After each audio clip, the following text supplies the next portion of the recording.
مرا چشمیز خون افشاد ز دست آن کمان ابرو.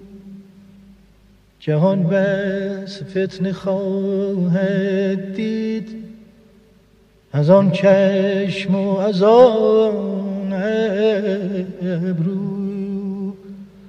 جهان بس فتنه خواهد دید از آن چشم و از آن ابرو.